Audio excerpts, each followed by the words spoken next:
Hello, it's Rebecca from Silver Grey Foliage.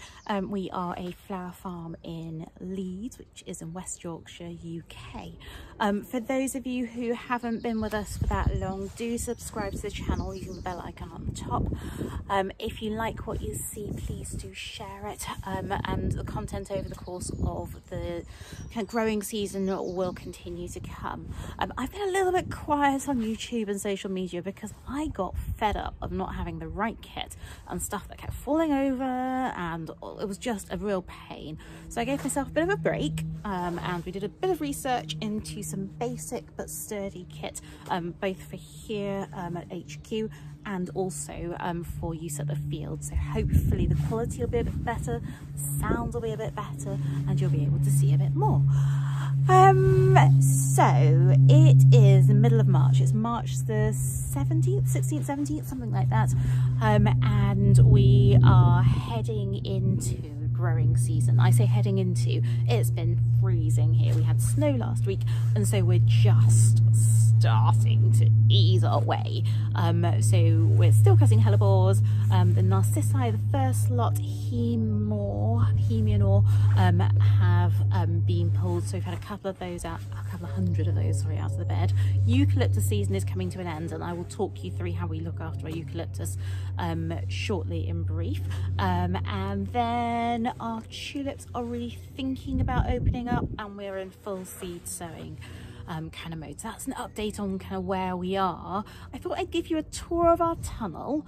It is a tiny tunnel on growing standards, so we do grow on half an acre going up to a full acre over the course of the season.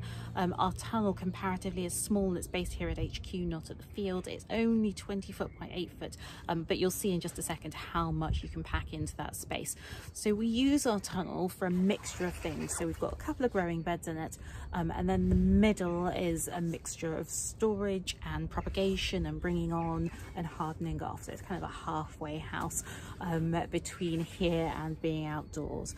It's not ideal, but one of the things I really want to let you guys see is that as an urban grower without a field of my own, without a farm on my backyard, without a spare barn, you can still do this. So we're in the tunnel today, and I'll show you around the greenhouse in a minute, and if we have time before school collection / drop off, I'll show you into the workshop as well. So I'm just going to step out of the way so that you can see the view down the tunnel. So you can see there's a crate at the end, and that crate is there to stop foxes from getting in. There's a bit of plastic kind of spare tunnel fabric as well at the bottom, and that's stopping mice from getting in. And then you can see that in front of me there's a bed that's going down, and behind me there's a bed that's going down as well. And then in the middle it looks like that full aisle is full. I promise you it's not, but there is only room for high stepping gates. It is most definitely not a place that I'd let the children come in, and only adults who are careful are permitted into my tunnel. Let's go look.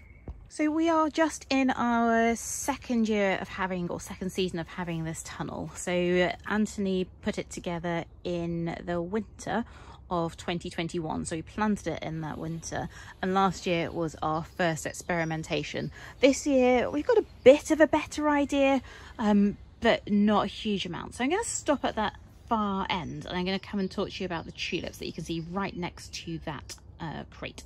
Okay. So these tulips you can see are slanting to the right, and that's because I turned them around this morning, and this morning they were slanting to the left of my screen. That might be the other way around once it's on YouTube, but you know, we'll have a look at that, and I'm going to talk to you about why. Okay, so that I can talk to you a little bit about those tulips and what's going on there, I have squished myself down in between a bit of a gap that is between two crates. So I've got ranunculus on my left, and I have got seedlings that are coming along on my right. And for clarity, that means I've turned the screen around. So the tulips that you just saw are now pointing this way, over to my left, and they were, before I turned them around this morning, pointing over that way. So that is because tulips grow towards the light, and there are lots of flowers like that. I think it's called geotrophic. So they grow towards the light and they bend in that sort of direction. So that's why when you put tulips in a vase, they kind of bend and twirl, and they don't just stay upright and straight. It's because they're looking for the most light. And they do the same when they're growing. So what does that tell you about our tunnel? It tells you there's more light on one side than there is on the other, and absolutely that's correct. So on this side, which is the direction they're now facing in, and they will bend themselves back towards the light this way and straighten up a bit, I have a hedge. It's a tall hedge, so there is much less light on this side than there is on the right, so everything heads towards that sort of side. The other thing I'm going to show you in just a second is that actually the ones that are furthest away, or were furthest away from the light, are shorter, and it's because we've really packed those tulips into the crates, and so they have had less light. They haven't been able to reach light over the top of the others that have grown even taller and towards the light, and so they're a bit shorter. The bulbs and the blooms are still fine, but the stems aren't quite as long.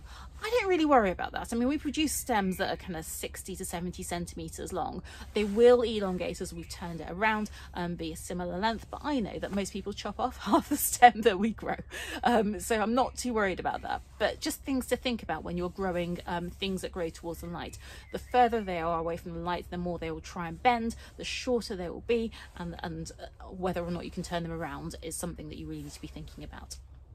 That's those tulips again. Over here in front of me we have ranunculus. They've got lots of lovely foliage at the moment. I'm really hoping that in the next week or two they're going to start to put on some buds. We also have a few, not a huge number, of Icelandic poppies in here. Most of them are going outside, and then there's more tulips in the bed at the end. So down the middle here I have a mixture of things that I think are almost ready to go outside. So there's some Icelandic poppies. We've got a few Orlea over there, there's some lupins, a few more lupins, and we've also got larkspur in here. I think the other thing that's in here is some echinops that we've grown from seed. So lots of things that are pretty hardy, that have been growing since kind of December-ish, and they're doing really well. I think for me as a grower, one of the things to say is that we all get really excited about having polytunnels and covered space. And I think they are really good. Most of our growing is actually outdoors with no cover in Yorkshire in an exposed field, and we still grow tens of thousands of stems. So whether it's necessary or not is a question that I would ask. What it does do is offer you some protection, and it brings forward the start of the season and extends the end of the season. However, what I've really learned over the past year or two whilst we've had this is that that only really works if you're getting the best out of the space, and if you have a good idea about what's going to grow well for you in that covered space. Not everything does well inside, and so it does take a bit of time for it to become productive, and that's what you want. You don't just want to have stuff growing under cover. You want flowers that are going to give you more stems sooner and later in other cases, so that you're extending your season and you're really getting value for money out of this covered space. So do think about that before you invest in anything that's covered. Maybe, oh look, the sun's coming out, it's glorious. Maybe have a trial under low tunnels, because that will really give you a really good idea as to what's going to grow well in the space, and just take into account wherever you're able to put it and what the impact of that is going to be. So I know I've got a hedge. I know that that hedge is never going to be shorter, and I know that that hedge that's never going to be shorter is going to make one side of my tunnel darker, and so I just need to bear that in mind when I'm planting it up. I'm going to move out of the sun, stop squinting, and show you the greenhouse. Okay, so from the tiny tunnel into the family-sized greenhouse, and I do mean family-sized. This is a 10 by 8 greenhouse. That is all that we have. This is our total covered growing space. So I'm going to walk you around. Nobody is allowed in here, not even the children or Anthony, because it is stacked to the absolute rafters. And I'm really glad that we've got some sunshine. That light and that warmth is really what our flowers need right now, to really put on the extra little bit of growth on top and underneath. And it's the roots more than the top that are important, so that we can get them in the field as soon as possible. Let's go and have a look. So welcome to our family-sized greenhouse. You'll see that we've had an internal extension in the family-sized greenhouse. In fact, we've had 3 internal extensions in the family-sized greenhouse in the form of mini greenhouses that are shelved, oh look, out of the sunlight, inside of the original shelves that you can see over the top and through the middle and maybe just about underneath. In here, look, we have got shelves absolutely full and heaving, more tulips obviously, and then shelves at the back, a 3rd internal extension, and more shelves under here. Now, this is absolutely why we are doing this year. So these are soil blocks. Historically, we have only used these. I'm going to turn around so you can see me.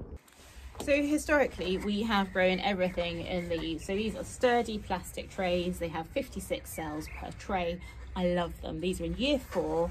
They're really sturdy, no hint of a break. We'll be using them for another 3 to 5 years tops if we look after them. And by looking after them, I mean that we clean them, we keep them somewhere cool and warm. We don't leave them outside in the cold too much, because that makes the plastic friable, which means they won't last as long. They're an investment. You can get them with smaller cell sizes, but that investment isn't one that we're up for at the moment. So this season, to be able to extend our growing, rather than getting more of those, we have bought a soil blocker. We have tried it in the past. They're faffy. They're really not very forgiving. I'll talk you through what we're doing, which is incredibly simple and actually based on knowing our compost rather than having any new skills. And I think that's really important, understanding your compost and how it works. Instead of that, this year we are soil blocking. So we're using the tiny soil blocks for a few things and the bigger soil blocks because they're easier to use for others. And we're doing that because they take up less space. So where's an example? This is a good example. I'm gonna get it down. So I've got 2 types of grass in here. I've got 120 on this tiny little tray.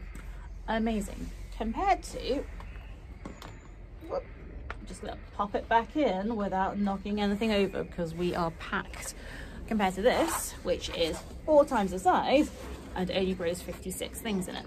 So we do have to be a little bit careful. So this is an experiment for us. So more things, if I could show you, let me find a good example. This is a good example. Are going into these, which are the kind of medium-sized soil blocks. And we're putting more things into these because they give us a bit more time, a bit more certainty, there's a bit more compost. I know that the roots are going to have plenty of space and plenty of soil to grow in, and I don't have to rush to get them in the ground before the ground is ready, before the weather is ready, because we were having snow and ice last week, and before I am ready. So these give us a bit more time, they take up a little bit more space, but still I can fit 2 of these in the same space as a 56 cell tray, so that means I can get 90 plants rather than 56 in the same space. So for us, that's really, really important. Okay, so that is the benefits. I'm trying to give you the positives. The reason that I'm trying to give you the positives is because, frankly, I don't love soil blocking.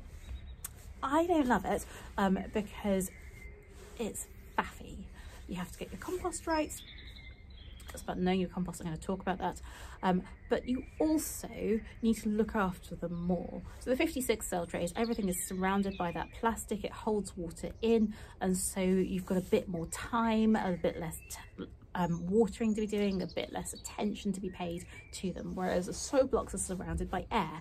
Benefit of that is that you get air pruning, so your roots go out to the edges and then they stop, so they're ready to extend out and they don't get pot bound when they go into the ground.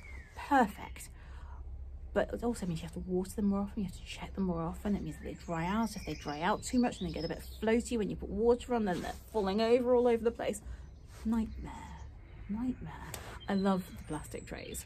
From a sustainability perspective, either way we're using plastic because we need trays to put them on that are sturdy, that aren't going to flex and bend every time we pick them up, so that our things stay healthy and don't get knocked around too much. So either way we're using plastic, either way we're choosing something sturdy that we're going to get a decent lifetime out of. So these aren't single use that are going to go in the into landfill after 1 or 2 uses, ones that you get that are really flexible and flimsy from your local garden centre. These are really sturdy and they'll give you a good 5 to 10 years life if you look after them. And I'm really anal about looking after our kit because I don't have to buy it again. It's an expense I just don't need. If we're buying stuff, it's because we need more. If we're buying stuff, it's because we need something that's different for a different purpose. So I'm a bit geeky and all of you ask me about the numbers now when I don't give you numbers. So I'm going to give you an indication, but I haven't done a full tot up. So I've just been around, I've done a count of our 56 cell trays alone. I haven't counted any of the 45 ones, I haven't counted any of the 120 ones. So we've got 42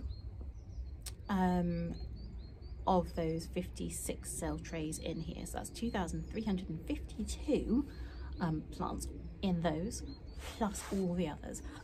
That is a lot of plants, and that is a lot of planting out.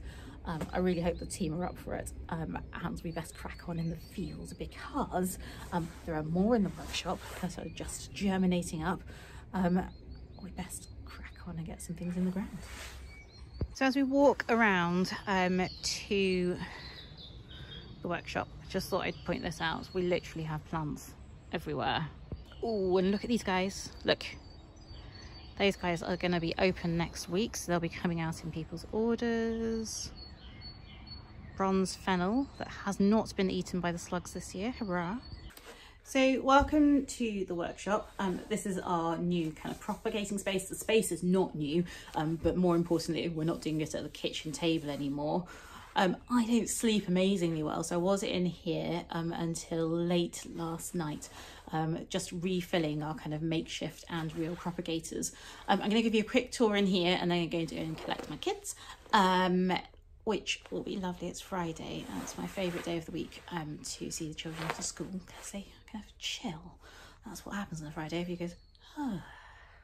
Anyway, just for a quick tour. So this propagator over here has sat, let's see if we can show you, look, we can. This has sat in our kitchen on a shelf for the past 4 years. It's finally out. So it's heated and it's got light. Part of my sewing schedule is here. Things that were sewn last night are in here. Things still to sew this week are in there. And then if I turn this around and don't knock you over, you can see our makeshift propagator over here, and I will talk you through that another time. This is a lovely bench that we got second hand from Loaf, which is a cafe in Headingley. There are bottles everywhere. I have not been drinking wine in here, just for clarity. I have not been drinking wine. But we don't have a water source in here. We do have plumbing for it, but we haven't quite made the budget yet to put a sink in here. So all the water that comes in here is leftover water from the tumble dryer, or it's brought in from the tap, or it's spare drinking water. And any spare water essentially in the house, we recycle, and then we've got water butts outside. So we fill those, bring them in here, and then work from there. What else is there to show you in here? Not too much. So there's just a final shelf. Can we get that far? Yeah, we've got a final shelf here, which I'm going to fill up this evening. I really feel like we're ready to kind of crack on, if we haven't already, and get a few more things sown and starting to germinate. It's warm enough in here. It's not warm, but it's certainly no cooler than in the greenhouse. So we'll be getting those things going. So that is a tour of HQ. So we are silver grey foliage. It's the 16th of March, and we're growing flowers. Flowers for florists, flowers for DIY weddings, flowers for our local customers. We do have subscriptions, and we also have a spring flower subscription that's about to start, because those tulips are almost ready to pop. It's a really exciting time of the year. It's that time of almost, we're almost there with flowers, which is perfect because we are just finishing with foliage. So you can see that there's that cycle of flowers, flowers and foliage, foliage, breathe, start again. If you've enjoyed what you've seen today, thank you very much for watching. Do subscribe to the channel using the bell icon on the top. And also, I don't sleep very well. I really do thrive on coffee. Encourage me to do some more and show you what we're doing, and buy me a coffee. I'd be really grateful. Thank you very much.